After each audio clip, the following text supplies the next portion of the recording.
All right, guys, this is video 3 from the Vacation Rental Maestro channel. Let's get everybody caught up. In video 1, we talked about the fact that my property, which should be here, doesn't show up. If I zoom in, yeesh, look how far I got to zoom in. Let me do it again. Zoom in again. There's my property. There's my property, and then we zoom out, and oops, I don't make the grade. Okay, so that was problem number 1. In video number 2, we then talked about sorting, the fact that what's this sort about over here, and the fact that there is no visible way for any consumer, anybody looking to rent vacation rentals, to know that the sort they're looking at is sorted. If I click on the filters button here, there's nothing here that says I'm not looking at all the available options. And if I look here, it appears on VRBO sort. But if I were to go down and sort by number of reviews, the screen changes, or maybe it changed. I don't know. My property still isn't here. But there's still no indication that there's any filters being applied. Now, the consumer would have to scroll all the way down here, which isn't really natural. Given a map, you wouldn't scroll down to find this. Now, the real question, let's pick up where we're at. Right. This bar right here that indicates they're looking at 1 through 50 of 57.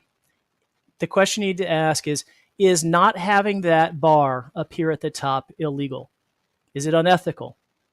Is it unethical? Is it illegal?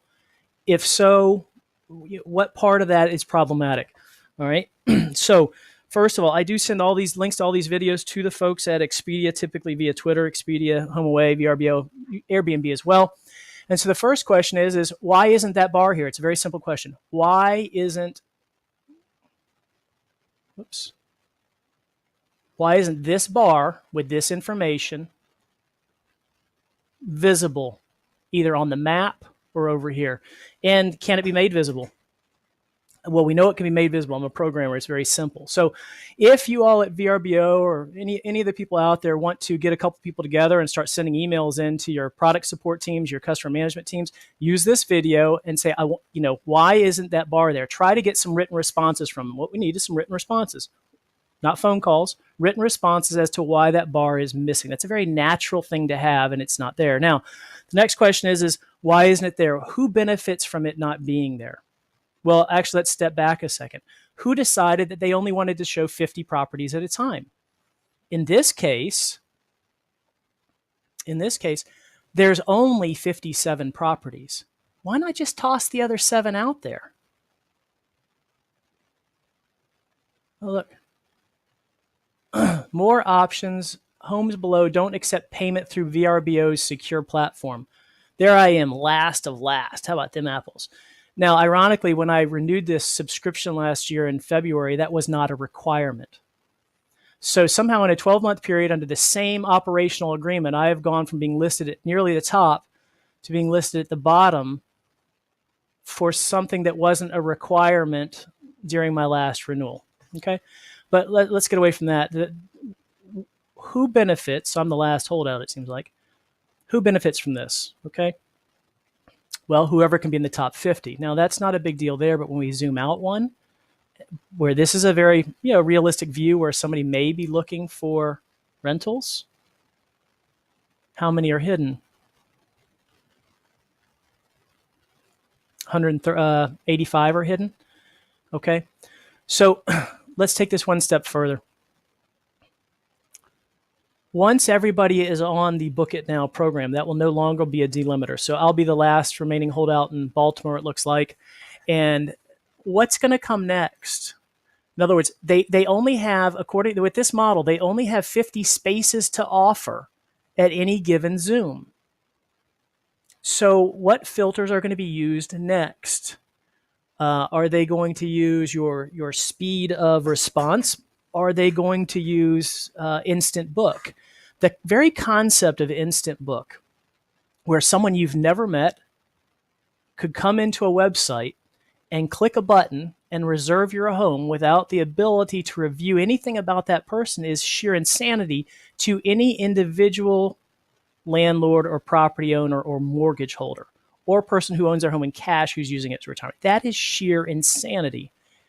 And yet this system without a doubt, is pushing in the direction that, without a doubt, this will be going to an instant book situation. Is that illegal? Can they do that?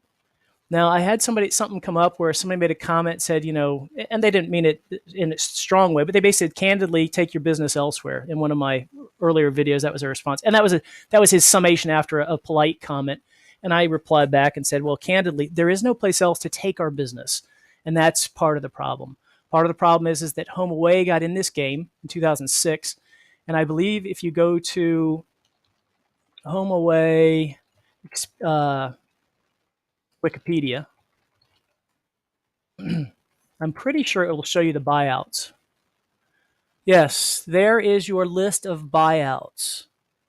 Okay, Homeaway between 2005 and 2015, what's that? I don't know, 5, 10. They bought out 15 different companies. Okay, so are we looking at an antitrust thing? Yeah, actually we are. I mean, without a doubt. Now, does that mean legally we are? Well, the civil system in the United States is broken. We haven't had proper antitrust enforcement, arguably, my opinion, of course, arguably for 20 years, if we've ever really had it. I mean, if you really dig deep into the bowels of big commerce, we have many illusions going on. But is this an antitrust situation? Yeah, we don't have options. If I don't like this option, I can't go anywhere else without it. And what I mean by that is, if I come over here to Airbnb, because they're supposedly a competitor, right? What you're going to find at Airbnb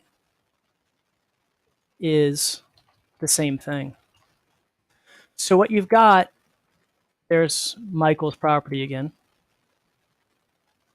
Let's see if I can even get to a map. How do I get to a map? I'm going to hit pause. Okay, I'm back. Actually, you got to click the Homes button to get to the map anymore. So what you will find on Airbnb is a similar situation. Right now, it does not show that there's any filters on, but in fact, you are looking at a filtered situation. So you've got 3 major players right now. You've got Homeaway, VRBO and Homeaway, which are one and the same. You've got Airbnb, and then you've got TripAdvisor. I'm not even going to get into that. They're not a big player in my market. I think they're a big player in the mountain markets in that area. But are we looking at an antitrust situation? Does this have the consumer's best interest in mind? I mean, and the next question is how do you stay in the top 50? If you can stay in it this year, what are they going to ask you to do next year? Now, you've got an influx of property managers and investors who are partnering and teaming up, okay? What we've got here, let's see here, Turnkey. Turnkey is a management company that's, I think somewhere I saw they were boasting they had 20,000 properties. I can't find it now. But Turnkey, the founders, actually worked at Homeaway. So is it really a different company? Sure, it's incorporated different. Sure, the stockholders are different. The paycheck comes from a different company.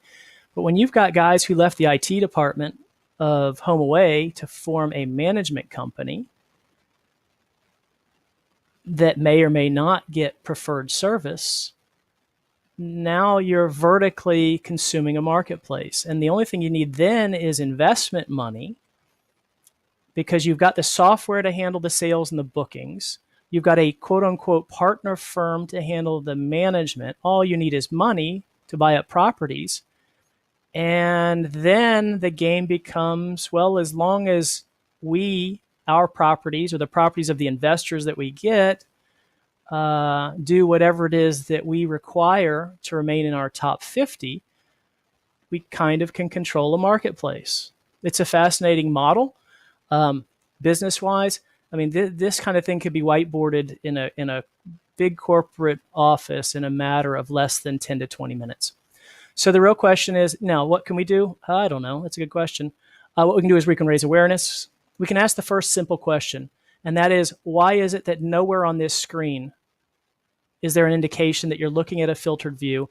And every click that you'd make that would tell you you're looking at a filtered view doesn't include that? And is that illegal somehow? And can anybody do anything with that?